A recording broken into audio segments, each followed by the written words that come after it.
ومن آياته أن خلق لكم من أنفسكم أزواجا لتسكنوا إليها وجعل بينكم مودة ورحمة. Assalamualaikum warahmatullahi wabarakatuh. Innal hamdalillah nahmaduhu wa nasta'inuhu wa nastaghfiruh wa na'udzu billahi min shururi anfusina wa sayyiati a'malina. May yahdihillahu fahuwal muhtadi wa may yudlil falan tajida lahu waliyyan mursyida. Asyhadu an la ilaha illallah wahdahu la syarika lah wa asyhadu anna Muhammadan 'abduhu wa rasuluh alladzi la nabiyya ba'dah.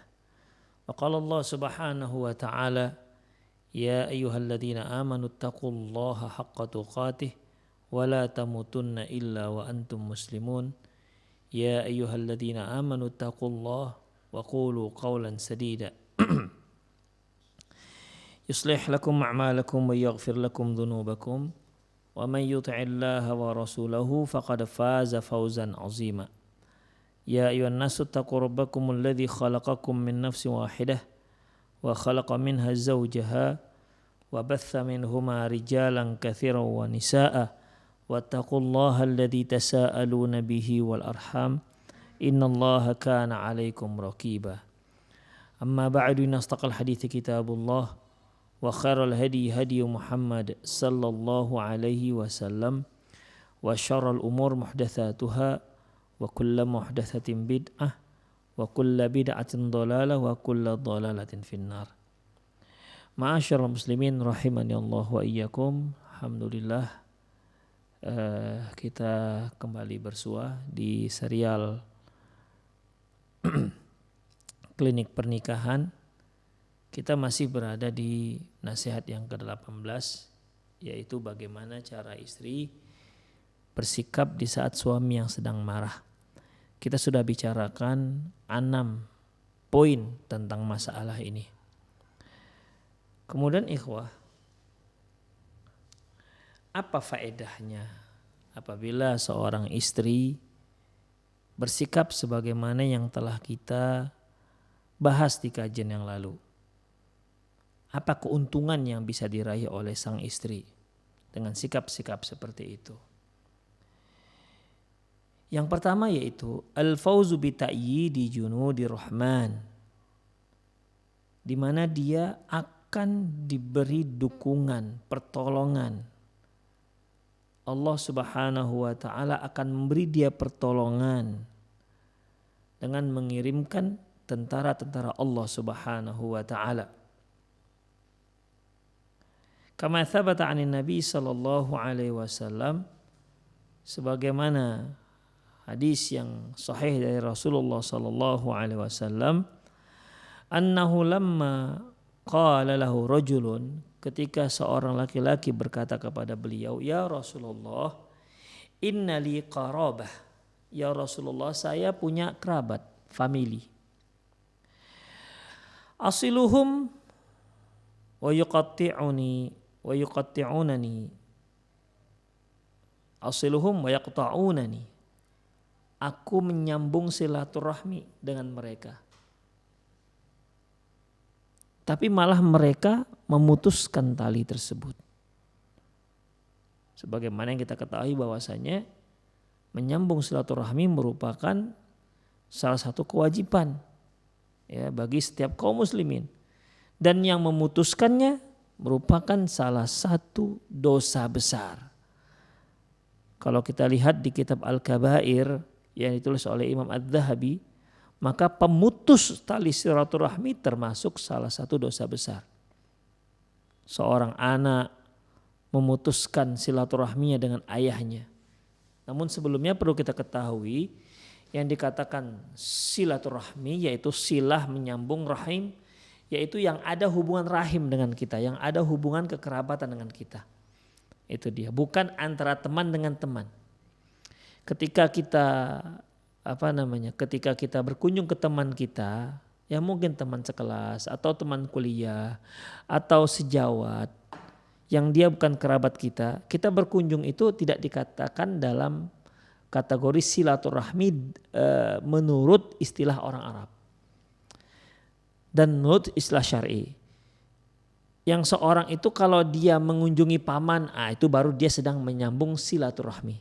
Rahim yaitu ada hubungan rahim. Itu ikhwah. Tapi kalau ke temannya, ke kerabatnya, rekan kerjanya, ke temannya, ke rekan kerjanya, itu ya kita katakan ya berkunjung namanya, tidak termasuk dalam silaturahmi. Ya. Jadi mereka yang memutuskan tali silaturahmi ini termasuk dosa besar. Seperti apa ikhwah? Karena memang silaturahmi itu nggak bisa diputus. Apapun ceritanya nggak diputus. Tidak boleh diputus.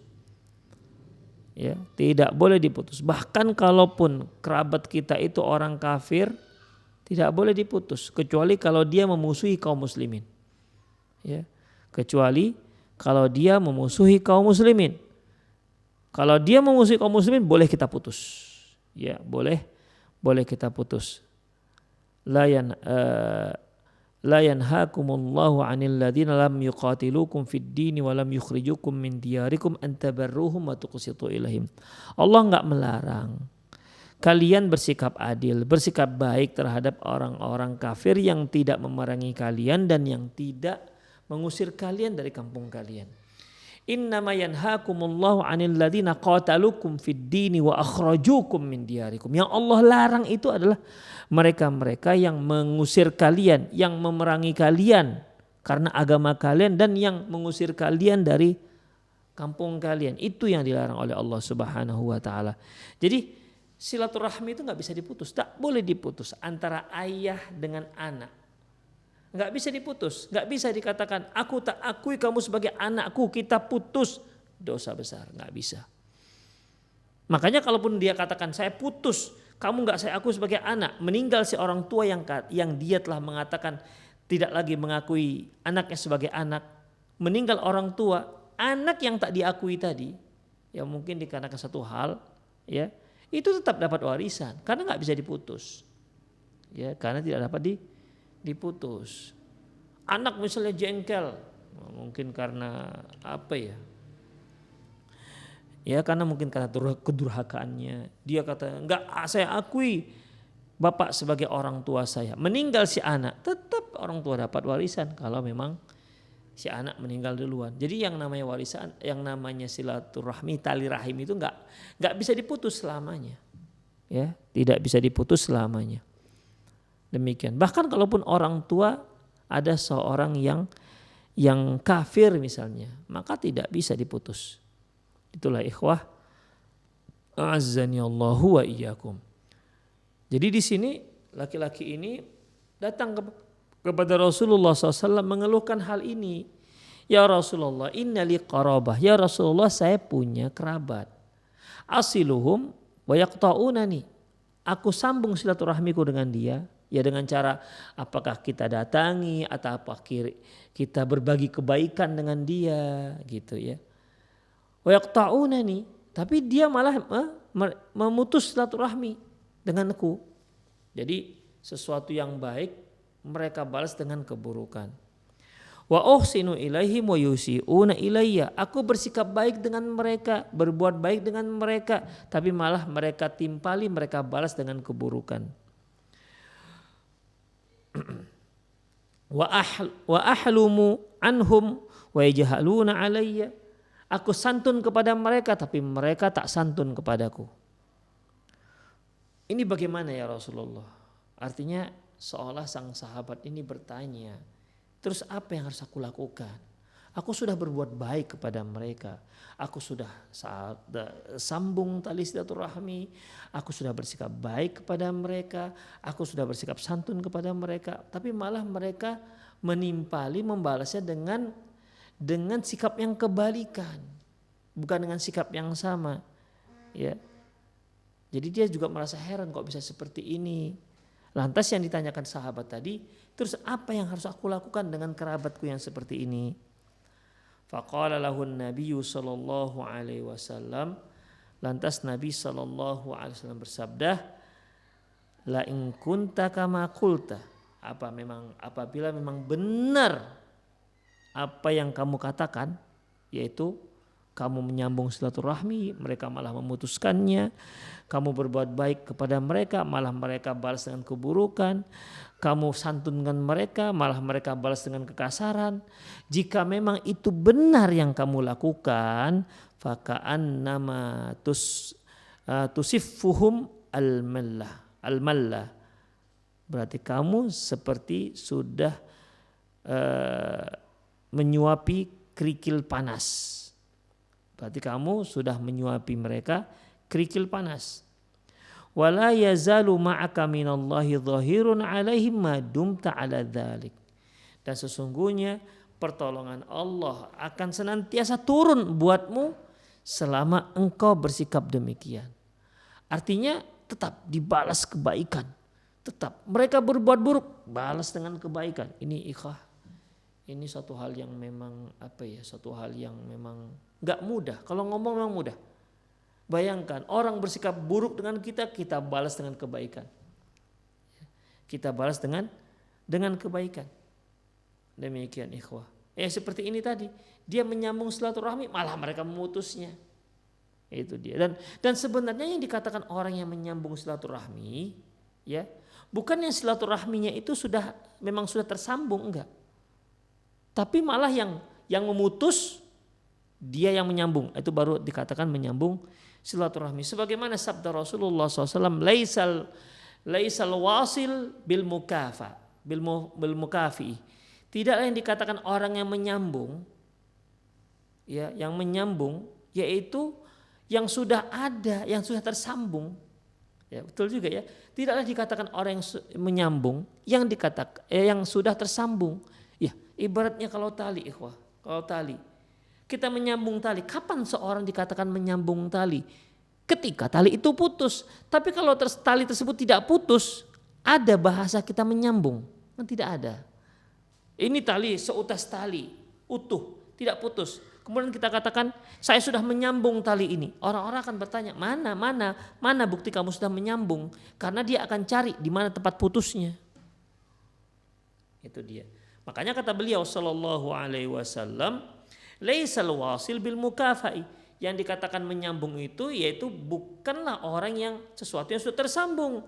Wa innamal wasil alladhi yasilu rahimahu idza qata. Tapi yang dikatakan orang yang menyambung silaturahmi yaitu apabila silaturahminya diputus, sudah terputus.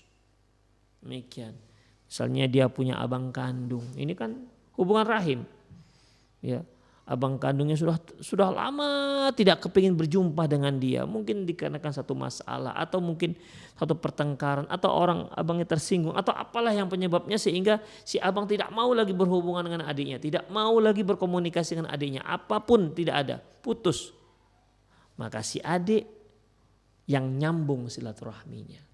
Dia datangi itu abangnya, dia telepon, apa kabar bang? Begitu, gimana, kakak gimana, anak-anak gimana, begitu.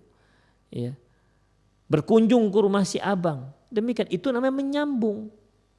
Ya. Atau mungkin abangnya atau adiknya pergi ke kota lain. Setelah itu tidak ada komunikasi, putus. Ya. Bahkan nggak diketahui, misalnya, nggak diketahui di mana tempatnya. Kalau kotanya tahu. Kalau dia masih hidup, gak tahu di mana rimbanya. Kalau dia sudah mati, gak tahu di mana pusaranya. Ini bagaimana? Hingga satu hari dia tahu bahwasanya ternyata adiknya di desa fulan.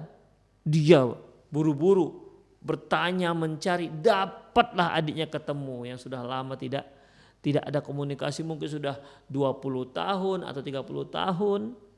Maka itu namanya dikatakan menyambung silaturahmi. Atau tadinya dia transmigrasi dari Jawa ke Medan, ke Sumatera Utara atau ke Riau misalnya. Saking sibuknya dia mengelola tanah transmigrasi sampai terlupakan dengan famili dia yang di Jawa sana. Mungkin asal dari Solo atau asalnya mungkin dari Magetan misalnya, atau asal dari Tegal misalnya. Demikian ikhwah. Hingga suatu hari dia tersadar. Dia carilah nomor mereka, kerabat-kerabat yang di kampung. tersambunglah. Itu yang dikatakan menyambung silaturahmi. Laisal wasilu bil mukafi. Tidak, kata Rasulullah, tidak ada yang dikatakan orang yang menyambung itu yang memang sudah tersambung. Innamal wasil man wasala rahimahu idza qata'a, yaitu mereka yang menyambung silaturahminya, menyambung hubungan rahimnya apabila memang sudah terputus. Hadis diriwayatkan oleh Imam Al-Bukhari. Demikian ikhwah. Jadi satu keutamaan ketika ada seorang yang kerabat kita memutus silaturahmi dengan kita sambung. Itu luar biasa ikhwah fiddin, ya. Luar biasa pahalanya. Sebagaimana firman Allah Subhanahu wa taala, wala tastawil hasanatu wala sayyi'ah. Tidak sama yang namanya kebaikan dengan keburukan. Ketaatan kepada Allah tidak sama dengan yang namanya maksiat kepada Allah. Idfa' billati hiya ahsan. Balaslah dia dengan kebaikan. Idfa' billati hiya ahsan. Balas dia dengan kebaikan. Ya. Jadi ini ikhwah suatu hal yang paling utama, ini derajat yang paling tinggi. Makanya manusia itu kalau kita golong-golongkan dalam sikap mensikapi sesuatu, ada yang pertama itu yaitu seorang yang man ahsana ila man asa'a ilaihi, yaitu mereka yang berbuat baik terhadap orang yang berbuat buruk kepada dia. Ini derajat yang paling tinggi. Makanya yang biasa kita dengar melakukan ini adalah para nabi dan rasul. Ya. Para nabi dan rasul, karena ini memang kesabarannya itu sudah luar biasa. Man ahsana ila man asa'a ilaihi, yaitu seorang yang bersikap baik, berbuat baik terhadap orang yang bersikap buruk kepada dia. Seperti yang disebutkan dalam hadis. Ya Rasulullah, inna li qarabatun asiluhu wa yuqatti'uni. Kemudian uhsinu ilahi wa yusi'unani wa ahlumu ilaihim wa yajahluna alayya. Jadi ini merupakan kebaikan, keburukan yang timpal dengan kebaikan. Kemudian ikhwah, itu nomor satu. Yang kedua yaitu mereka yang man ahsana ila man ahsana ilaihi. Ini dia. Orang yang berbuat baik terhadap orang yang berbuat baik terhadap dia. Seorang yang berbuat baik terhadap orang yang berbuat baik kepada dia. Nah, ini juga beda ya. Makanya derajatnya di bawah yang tadi. Ya, memang kita kan umumnya seperti itu. Kalau ada orang yang berbuat baik dengan kita, ya kita pun berusaha untuk membalas kebaikan tersebut. Yang nomor 3 ikhwah, man asa'a ila man asa'a ilaihi, yaitu seorang yang berbuat buruk terhadap orang yang berbuat buruk pada dia. Jadi keburukan dibalas dengan keburukan. Ya macam sahabat tadi, dia katakan asilu wa yuqatti'unani. Aku menyambung silaturahmi tapi malah mereka yang memutus. Jadi kalau yang peringkat yang keempat ini ikhwah, ya, untuk peringkat yang ketiga ini, kalau kau putus silaturahmi, aku putus juga. Kalau engkau bersikap buruk kepada aku balas dengan keburukan juga. Nah, demikian ya.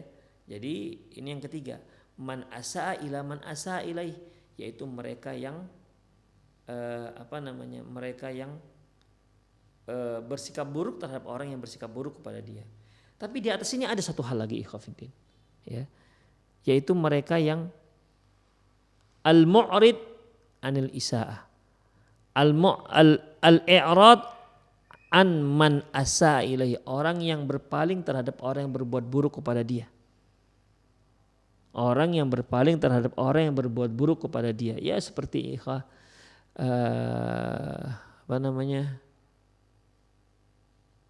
wa idza khatabahumul jahiluna qalu salama, apabila orang-orang jahil berbicara dengan dia, ya tahulah orang jahil apa isi pembicaraannya, qalu salama, dia enggak timpalin, dia kata assalamualaikum gitu. Dia enggak mau bergabung dengan orang-orang jahil. Kemudian ikhwah rahimanallah wa iyyakum, ada satu hal yang lebih buruk, yaitu man asa'a ila man ahsana ilaihi. Wah, ini yang paling buruk, ini betul-betul orang yang tidak mengerti bersyukur, man asa'a ila man ahsana ilahi, mereka yang bersikap buruk terhadap orang yang berbuat baik kepada dia. Ini berbanding terbalik dengan yang nomor 1. Ya. Oh, yang paling pertama, yang paling peringkat yang paling atas, yang paling tinggi, yaitu man ahsana ila man asa'a ilahi, orang yang bersikap baik terhadap orang yang bersikap buruk kepada dia. Kebalikan ini itu yang paling rendah, yaitu man asa'a ila man ahsana ilahi, orang yang bersikap buruk terhadap orang yang berbuat baik kepada dia. Demikian ikhwah rahimanallah wa iyyakum. Jadi kata Rasulullah SAW, la in kunta kama qulta fa ka'annama tusiffuhumul malal al-millah. Apabila benar seperti yang kamu katakan tadi itu, ya, maka kamu seperti sedang menyulangi mereka sebuah kerikil panas. Wala yazalu ma'aka minallahi dhahirun alaihim ma dumta ala dzalik, dan engkau senantiasa mendapat dukungan pertolongan dari Allah Subhanahu wa taala selama engkau melakukan seperti itu, selama engkau bersikap seperti itu. Kalau sudah tidak seperti itu, Allah enggak akan dukung lagi. Demikian ikhwah rahimanallahu wa iyyakum. Minha. Jadi di sini maksudnya apabila seorang istri melakukan 6 hal yang kita sebutkan kemarin dalam kajian yang lalu, maka dia akan mendapatkan yang pertama, yaitu Allah akan beri dia pertolongan, Allah akan beri dia kesabaran, Allah akan turunkan tentara-tentaranya untuk mendukungmu, ya, untuk memberi pertolonganmu. Wa minha, di antaranya inna iltizamaki al-adab wasiyanatal lisani minal wuqu'i fi saqitil kalam intisarun laki bis salamati min kulli ma yakhdushu sam'aki qabla sam'i. Sesungguhnya kalau engkau wahai para istri, apabila engkau melaksanakan, mempraktekkan, mentatbikkan adab yang kita sebutkan kemarin, ya, yang 6 itu, berarti siyanatul lisanik minal wuqu' fil kalami fi saqitil kalam, yaitu itu akan menjaga lisanmu dari ucapan-ucapan yang sakit. Yang sakit itu ucapan-ucapan yang rendah, ya, ucapan-ucapan yang rendah. Kemudian intisarun laki, dan itu merupakan kemenangan bagimu. Jadi ikhwah, apabila seorang bicara buruk dengan kita, kemudian kita tidak timpali, minimal kita diam, itu sudah sebuah kemenangan. Tapi kalau kita timpali ucapan buruk dengan ucapan buruk juga, kita tak ada beda dengan dia. Seperti poin yang ke-6 yang kemarin yang telah kita bahas, ya, di mana ikhwah ada jenis suami itu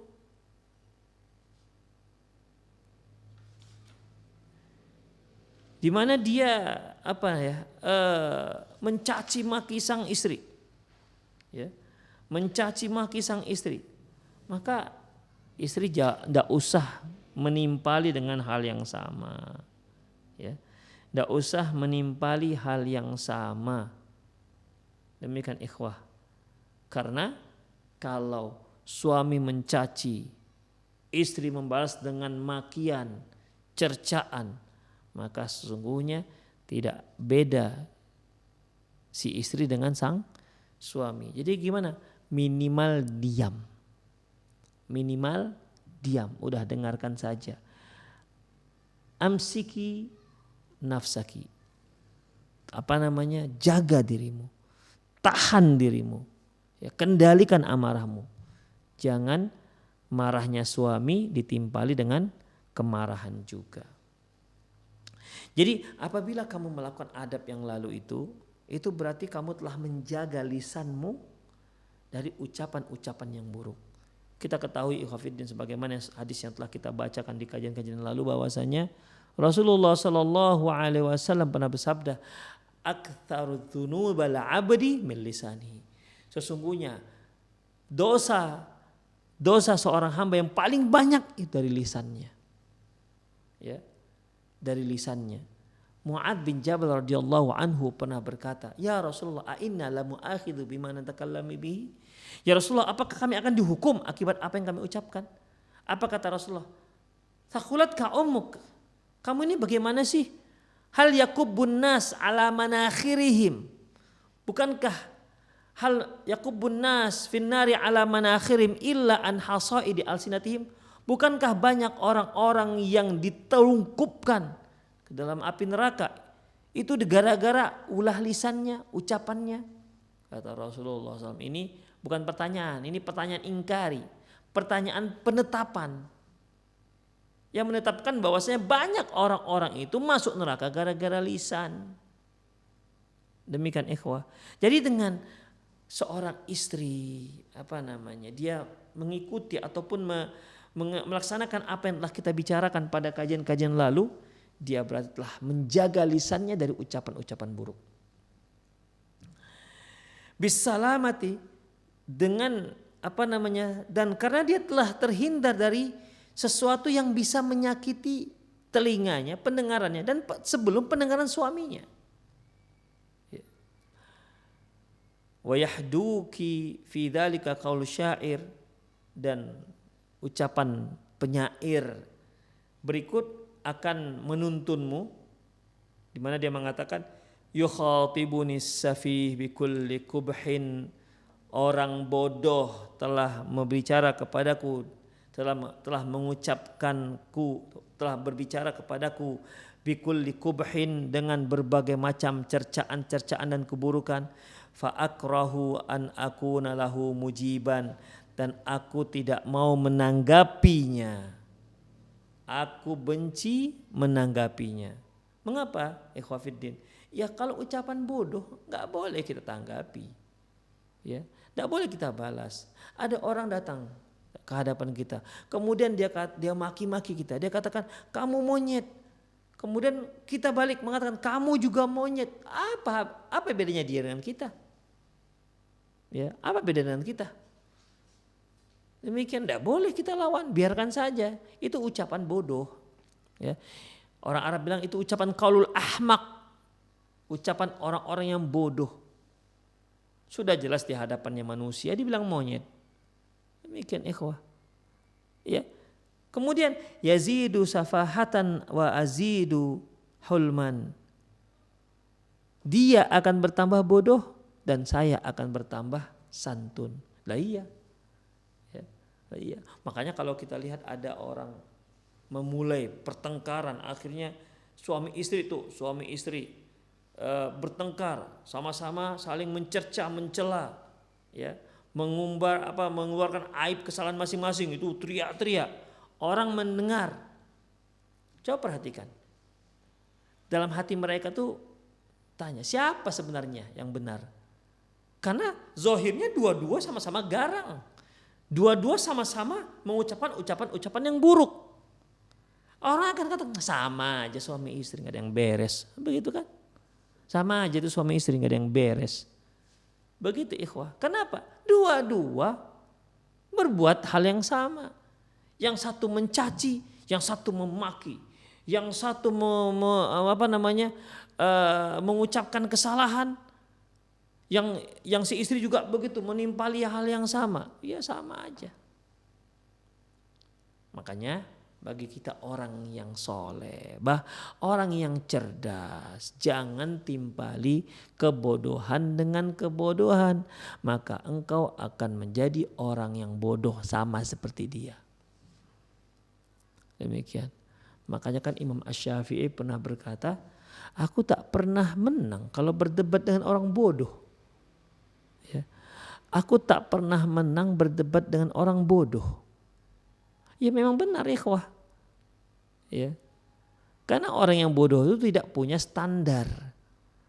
Tidak punya standar kebenaran. Jadi yazidu safahatan wa azidu hulman. Kebodohannya bertambah sementara kesantunanku akan bertambah. Jadi kalau dia bertambah kebodohannya, aku tidak. Aku yang bertambah adalah kesantunanku. Ka'udin zadahul ihraqu tiban. Sebagaimana batang cendana, kayu cendana. Kayu cendana ikhwah, itu kalau dibakar bertambah wangi. Jadi sebagaimana kayu cendana, semakin dibakar dia semakin wangi. Kayu cendana itu kalau belum dibakar dia sudah wangi sebenarnya. Makanya kalau ada satu ruangan ada kayu cendana di situ, ruangan itu sudah wangi. Tapi kalau dia dibakar bertambah wangi. Makanya ikhwah, orang yang soleh ketika orang mencaci maki dia diam saja. Kenapa? Ya, karena memang tak perlu ditimpali. Orang yang melihat, masya Allah ini orang soleh ini, nampak dia memang menjaga lisannya, tidak terpancing dengan kebodohan orang yang menengkarinya. Itu ikhwatiddin. Wa qala Abul Wafa bin Uqail. Wa qala Abu Wafa ibnul Uqail, amma man azharal jamil wal husn fi muqabalati qabih liyazul syarr. Adapun orang yang menampakkan keindahan, kebaikan dalam menghadapi keburukan, liyazul syarr, ya, untuk menghilangkan keburukan. Orang yang bersikap baik, ya, membalas kebaikan atas keburukan yang diberikan kepada dia untuk menghilangkan keburukan tersebut, falaisa bimunafiq.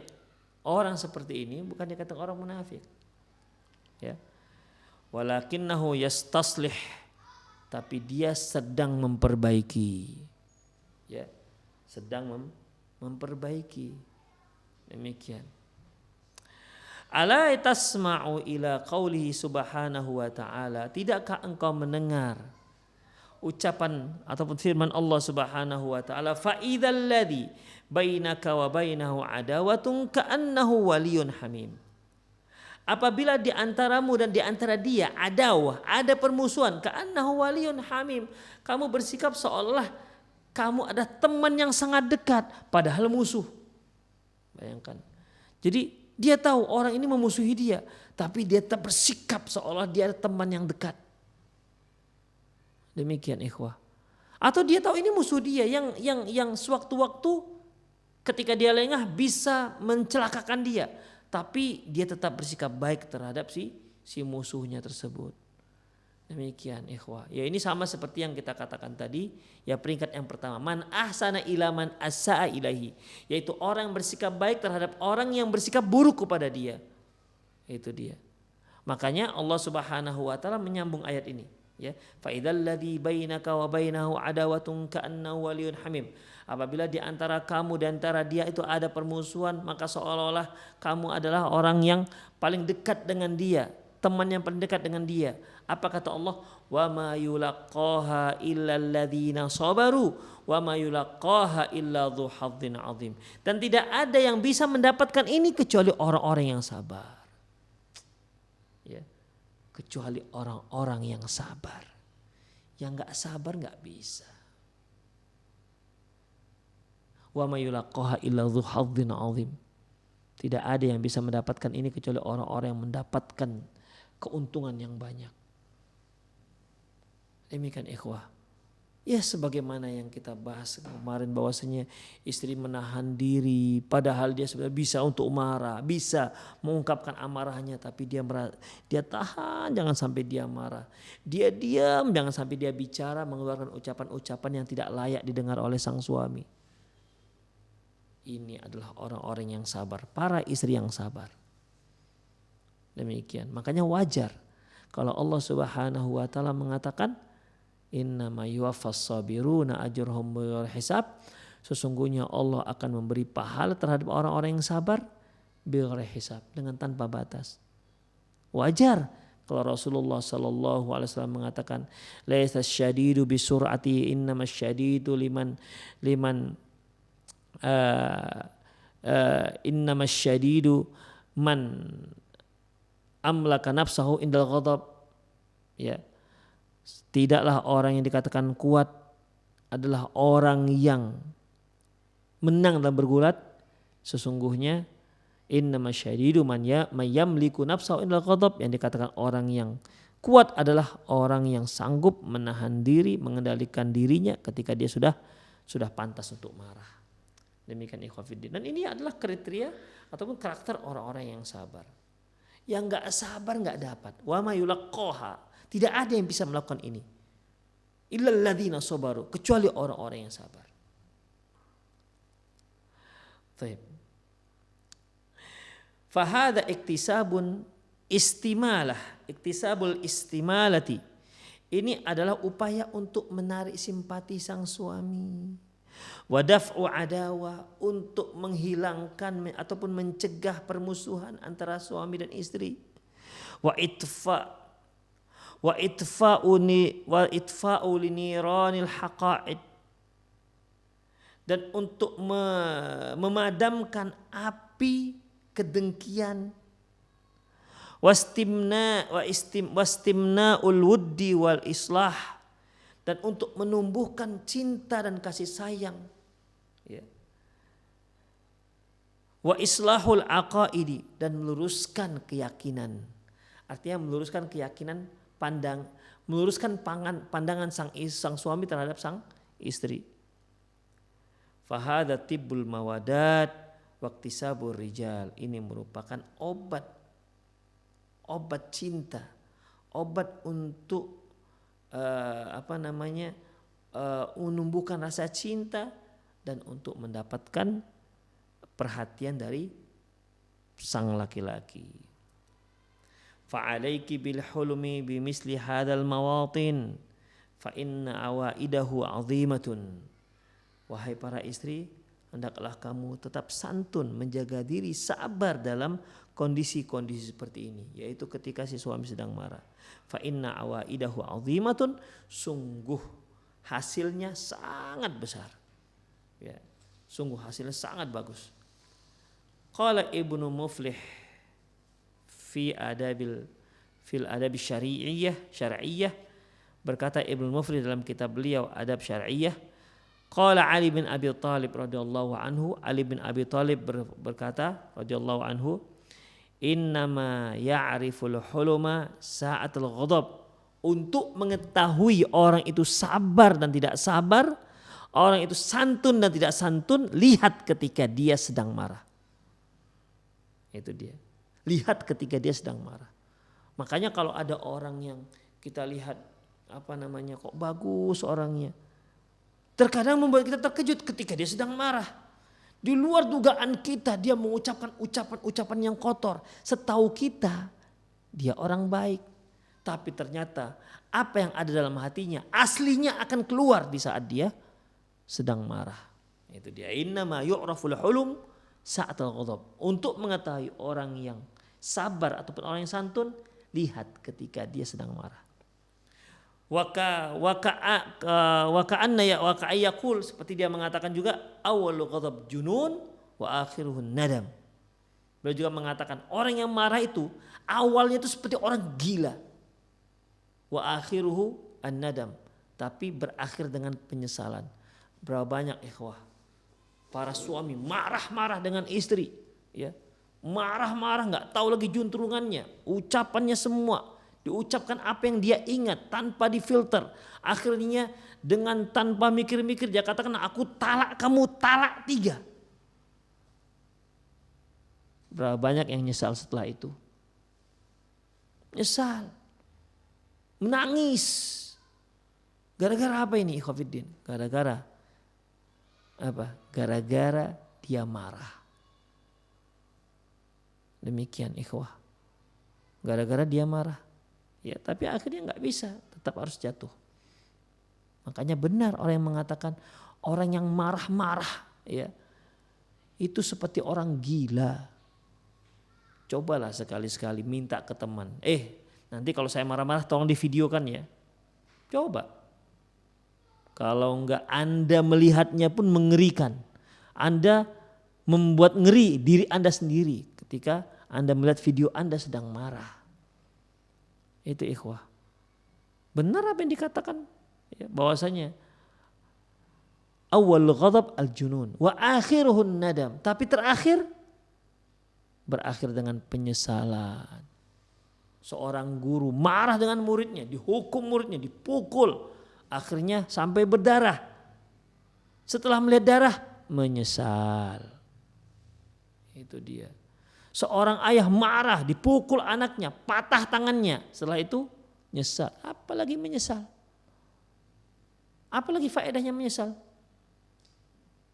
Ya memang selalu yang namanya penyesalan itu datangnya terlambat. Kalau nggak terlambat nggak nyesal namanya. Tapi itu semua gara-gara apa ikhwah? Gara-gara marah.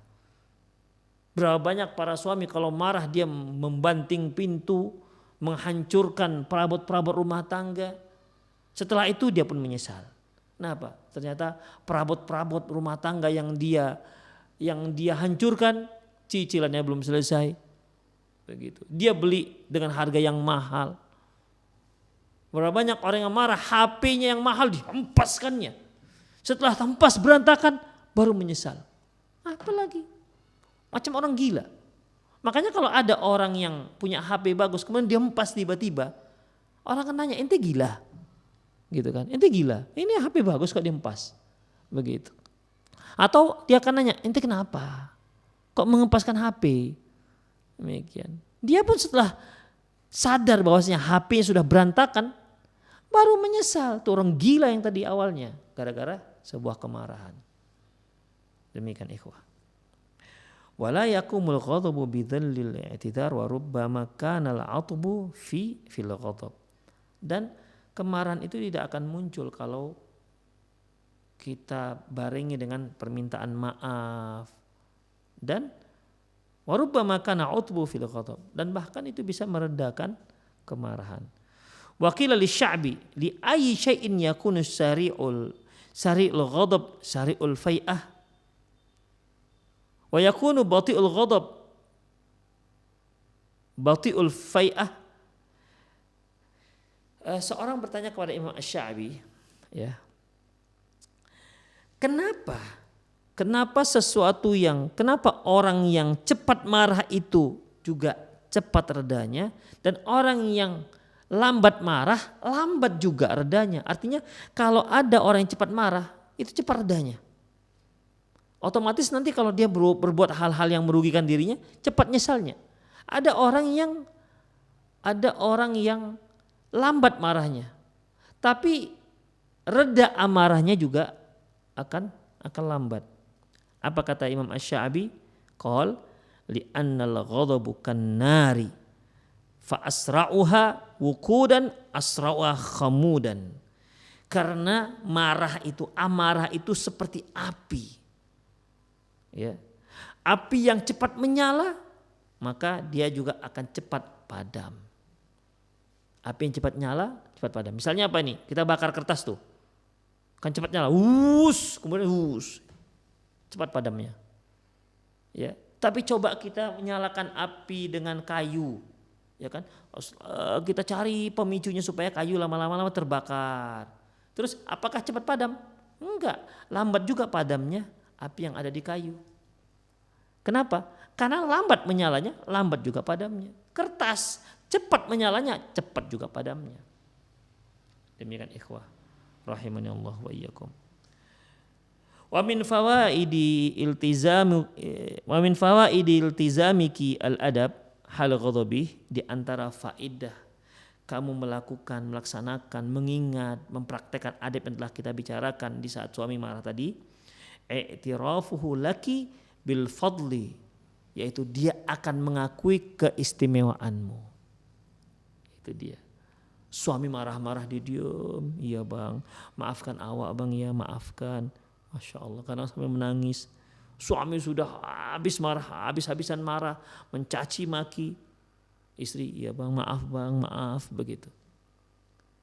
Nanti setelah dia reda amarahnya, dia akan akui akan keistimewaan Anda. Dia akan akui Anda seorang istri yang istimewa. Wa husnul adab, dan dia akan mengakui akan adabmu yang hebat, adabmu yang mulia.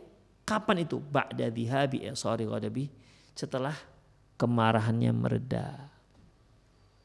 Demikian ikhwah. Ya, itu dia. Wa fil jumlati kullama qabalti naral ghadabi bima'il hikmah kana adwamul li hayati usriyati sa'idah. Jadi kesimpulannya, setiap kali api kemarahan kamu timpali, kamu balas, kamu timpali dengan air kebijaksanaan. Nah, apabila api kemarahan kamu balas, kamu timpali dengan air kebijaksanaan, maka hal itu akan membawa kepada kehidupan keluarga yang sejahtera dan bahagia. Demikian ikhwah rahimani Allah wa iyyakum. Jadi itulah dia ya nasihat yang ke-18 bahwasanya ya bagaimana sikap seorang istri di saat suaminya sedang marah. Okelah ikhwah, semoga apa yang kita bahas bermanfaat. Aku qauli hadza wa astaghfirullah li wa lakum wa lisal muslimin innahu ghafurur rahim. Bagi para pemirsa yang ingin bertanya, silahkan kirimkan ke nomor 0895 6113 2778 ya, atau ke nomor yang ada di layar televisi Anda. Taib.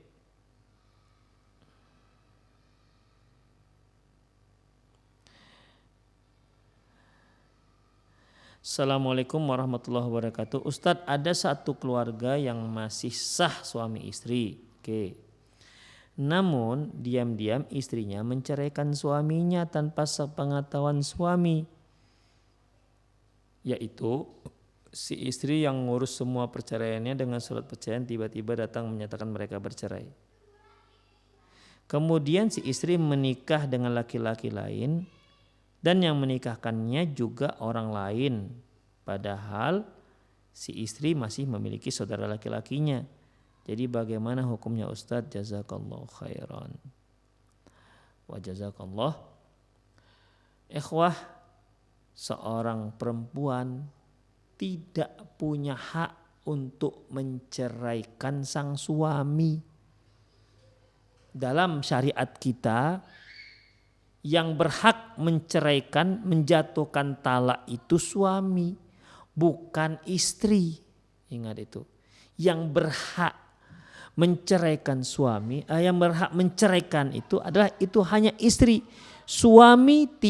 Istri tidak punya hak sama sekali dan dia tidak bisa menceraikan suami. Istri itu hanya bisa khulu, permohonan cerai, minta cerai. Tapi kalau saya katakan, Pak minta uangnya, berarti uang itu punya siapa? Kan punya orang tersebut. Jadi istri tidak punya hak menceraikan. Ingat, yang punya hak menceraikan hanya suami dan itu merupakan hak prerogatif sang suami. Istri tidak punya hak sedikit pun menceraikan. Dia hanya punya hak meminta cerai. Jadi kalau si istri tiba-tiba dengan dia memberikan sejumlah uang sehingga keluarlah surat cerainya dari mahkamah, misalnya dari mahkamah kantor urusan agama, maka perceraiannya itu tidak sah. Perceraiannya tidak sah. Demikian ikhwah. Diam-diam istri menceraikan suami. Gimana caranya istri menceraikan suami? Dan sebenarnya juga di kantor urusan agama itu ketika ada gugat cerai itu juga mereka memanggil, mereka memediasi. Nggak ada yang tiba-tiba keluar surat cerai, nggak ada. Itu ada mediasinya. Ya, ada mediasinya. Dipanggil tuh biasanya, panggil suami. Dan pihak pengadilan juga mengirimkan surat panggilan kepada kedua belah pihak, ke suami istri, sehingga kedua mereka datang dan dimediasi. Dia akan ditanya, diinterview. Mereka akan awalnya memang mereka berupaya dulu untuk mengislah, mendamaikan dulu. Kalau nggak bisa baru mereka keluarkan surat cerai. Tapi ada mediasi. Nggak ada seperti ini. Kok tiba-tiba suami nggak tahu, nggak ada panggilan di pengadilan, tiba-tiba ada keluar surat cerai. Nggak sah ini. Demikian. Secara hukum yuridis formal Indonesia nggak ada. Ini nggak akan mungkin bisa. kecuali ya mungkin ada oknum-oknum yang nakal, ya, ada fulus mulus, begitu. Ada oknum-oknum yang nakal. Kalau nggak bisa seperti ini. Bagaimanapun suami akan tahu. Demikian. Atau mungkin bisa begini juga, si istri mengikat cerai di pengadilan. Si istri memberikan alamat palsu kepada si hakim, sehingga si hakim mengirimkan surat panggilan ke alamat yang nggak sampai kepada sang suami. Sehingga ketika sang suami sudah dipanggil 3 kali nggak datang-datang, dianggap suami mengkir. Demikian ya. Ini berarti kan sang istri punya mainan. Maka perceraian tidak sah. Kalau perceraiannya tidak sah, maka pernikahannya juga tidak sah.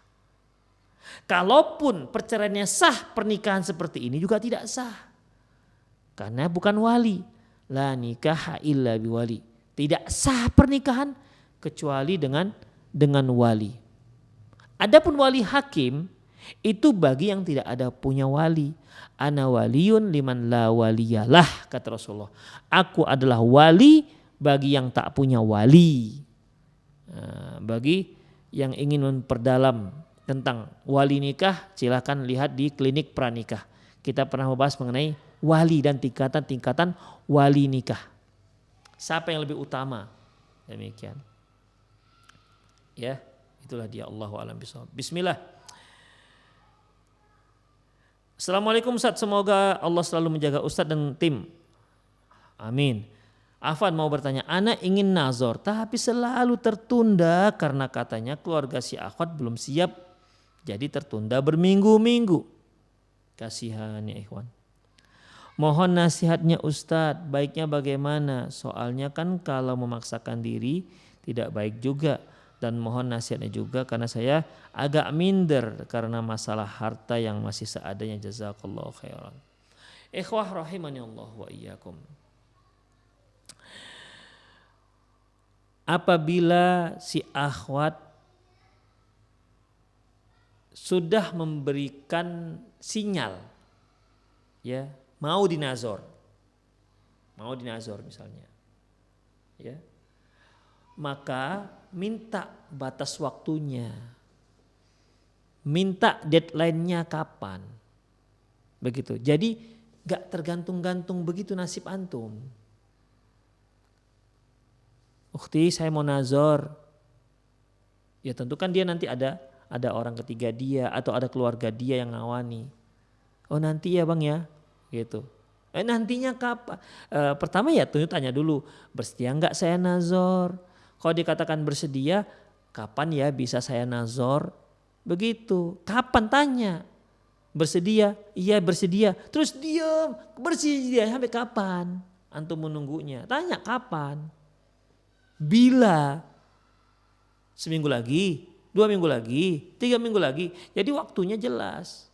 Jangan antum terkatung-katung seperti itu, seperti orang yang hanyut di lautan. Nah, udah. Kalau ternyata dia sudah janjikan, ternyata mundur begitu.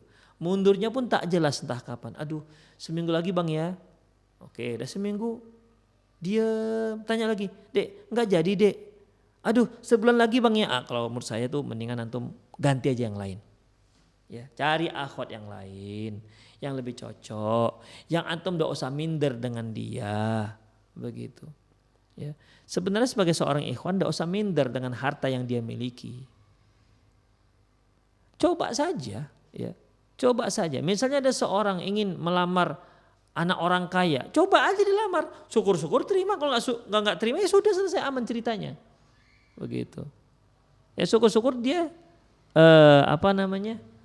jodoh antum, namanya usaha, ya namanya juga usaha, tak apa-apa, nggak usah minder.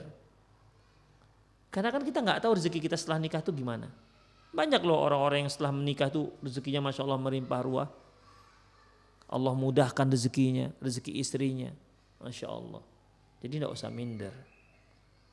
Ya. Kalau nggak sanggup misalnya mau melamar anak orang kaya, cari yang kira-kira antum yakin, begitu. Tapi jelas, ya, dia cocok, nazar. Tanya kapan waktunya, begitu. Kadang-kadang kaum perempuan ini, para akhwat ini Dia menolak segan, begitu. Menolak segan. Bisa enggak ukhti saya nazor? Aduh belum siap.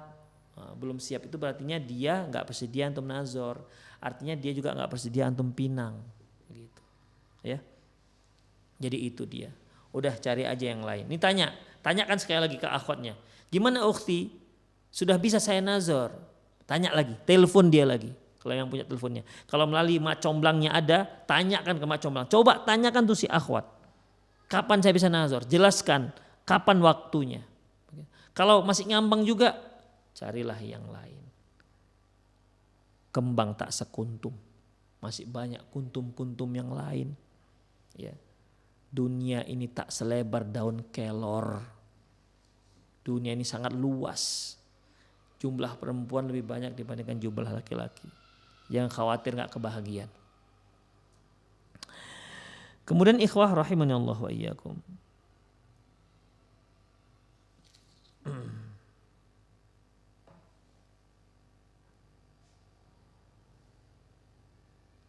Assalamualaikum Ustaz. Ana baru menikah. Si istri ada kelainan di alat reproduksinya Ustaz. Qadarullah hingga tiap didatangi suami terjadi pendarahan. Dan dokter menyatakan demikian ada kelainan cacat lahir. Namun beberapa minggu menikah suami ada niat menceraikan. Apa solusi yang terbaiknya Ustadz? Yang seperti ini ikhwah, yang seperti ini itu solusinya hanya komunikasi. Ya, solusinya hanya komunikasi dan di situ ada orang yang ahli tentang masalah ini. Itu dia. Karena bagaimanapun ikhwah, yang namanya orang menikah itu pasti menginginkan keturunan. Ya, pasti menginginkan keturunan. Yang kedua, ingin bersenang-senang dengan istrinya. Ya, ingin bersenang-senang dengan istrinya. Ingin dia salurkan kebutuhan biologisnya dengan enak, dengan tenang. Tanpa merasa seorang di antara mereka ada yang merasa kesakitan.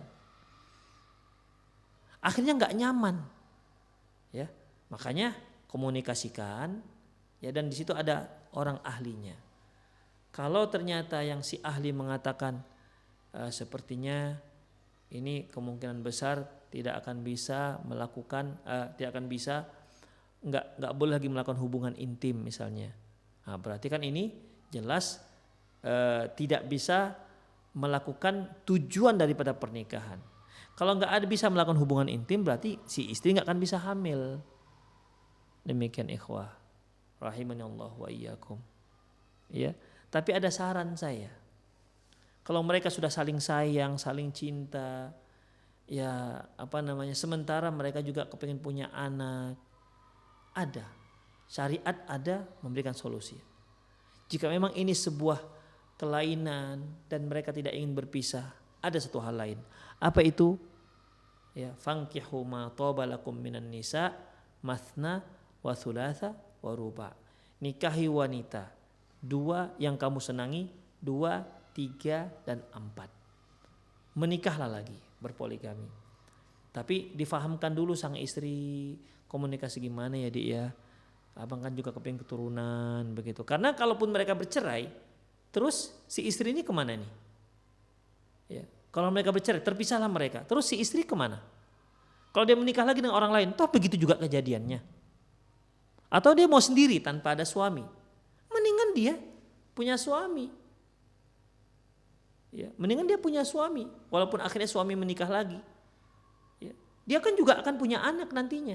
Dari mana? Dari adiknya, dari anak adiknya. Kalau Masya Allah ternyata istri kedua banyak anaknya, ya udah bagi-bagilah sana 3 sini 3, bisa aja. Demikian ikhwah.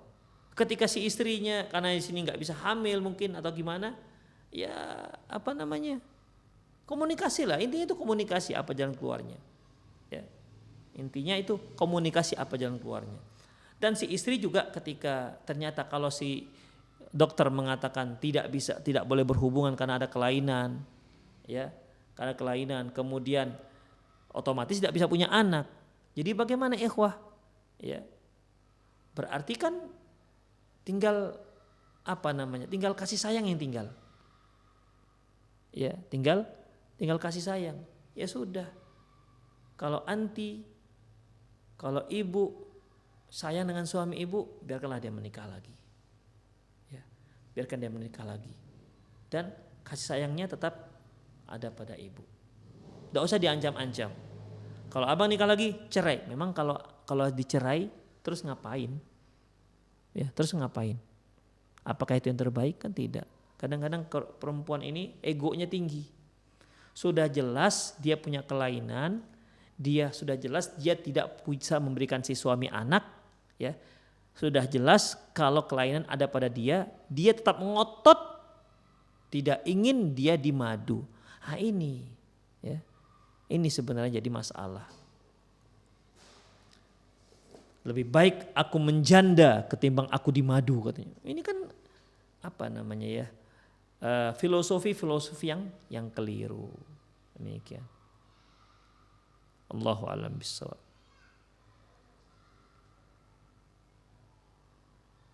Bismillah, izin bertanya Ustadz, bagaimana sikap seorang anak jika orang tua ingin anak wanitanya bekerja terlebih dahulu sebelum menikah? Jazakallahu khairan. Ikhwah, sebenarnya yang namanya bekerjanya seorang perempuan, hukum asalnya boleh. Ya, hukum asalnya boleh. Seorang wanita boleh bekerja, tapi dengan syarat dan ketentuan yang berlaku. Itu dia. Dia harus jaga auratnya, dia harus bisa menjaga pergaulannya dengan yang lain jenis, tidak ada khalwat dan lain-lainnya. Itu dia. Ya, kalau syarat dan ketentuan yang berlaku boleh, apalagi dia mendapat izin dari ayahnya. Tapi kalau ternyata di tempat bekerjanya tidak bisa dia melaksanakan syariatnya, di mana perusahaan tempat dia bekerja menyatakan tidak boleh pakai jilbab, tinggalkan itu perusahaan. Walaupun ayah anti memaksa untuk bekerja di sana karena gajinya besar. La ta'ata li makhlukin fi ma'siyatil khaliq. Tidak ada ketaatan pada makhluk dalam rangka mendurhakai Allah Subhanahu wa taala. Tidak. Katakan dengan lembut kepada orang tua anti, tidak ingin bekerja di tempat tersebut.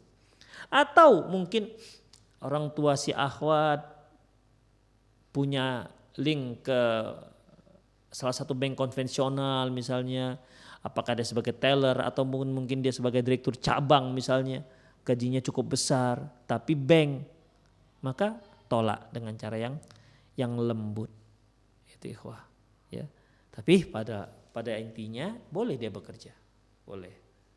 Izin oleh walinya dan dengan syarat dan ketentuan yang berlaku. Demikian. Allahu a'lam bishawab.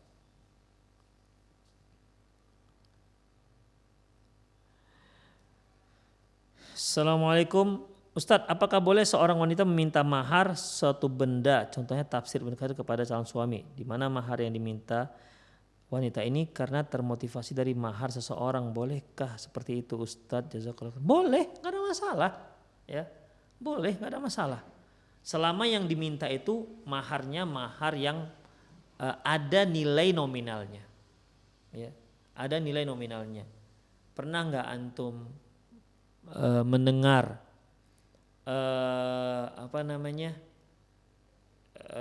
seorang akhwat minta mahar yaitu misalnya 20 gram, 20 misalnya.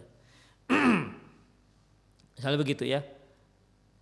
Atau begini, 20,220 gram. Tuh. 20,220 gram. Kok bisa ini? Ternyata itu tanggal kelahirannya. 20 tanggal, 2-nya bulan Februari, 20 tahunnya misalnya. Nah, demikian. Ya, enggak masalah. Ya, enggak masalah. Dia termotivasi dari orang lain, silakan, enggak ada masalah. Dia minta tafsir Ibnu Katsir, silakan, enggak ada masalah. Perlu kita ketahui tafsir Ibnu Katsir itu juga mahal, apalagi yang berjilid, ya, yang dicetak di pustaka Imam Syafi'i. Yang hijau itu warnanya kan berapa jilid? 8 jilid. Itu mahal. Itu bisa jutaan harganya. Jadi tak mengapa. Asalkan si ikhwannya sanggup dan tidak keberatan. Itu dia. Tapi kalau keberatan karena merasa kemahalan, maka kurang berkah nanti maharnya. Ya, kurang berkah mahalnya. Atau ada solusi lain bagaimana? Cicil. Nah, cicil. Ketika akad hanya 2 jilid dulu. Nah, nanti setelah menikah baru dicicil. Jilid 2 dan 3, 3 dan 4. Nanti bulan depannya lagi 4, 5 dan 6. Bulan lagi 7 dan 8 begitu. Sehingga genap menjadi jilidnya itu genap. Demikian ikhwah. Jadi dibolehkan, enggak ada permasalahan tentang masalah. Yang penting ya sebagaimana sabda Rasulullah, sebaik-baik mahar yaitu aisaruha, yang paling mudah. Ingat, yang paling mudah bukan yang paling murah. Yang paling mudah bukan yang paling murah. Ikhwah, saya kira itu sajalah kajian kita, semoga bermanfaat. Aqulu qouli hadza wa astaghfirullah li wa lakum wal muslimin innahu wal ghafurur rahim. Kita akhiri dengan doa kafatul majlis. Subhanakallahumma wa bihamdika asyhadu an la ilaha illa anta astaghfiruka wa atubu ilaik. Wa sallallahu ala nabiyyina Muhammad wa ala alihi wa ashabihi ajma'in wa akhiru da'wana alhamdulillahi rabbil alamin. Assalamualaikum warahmatullahi wabarakatuh.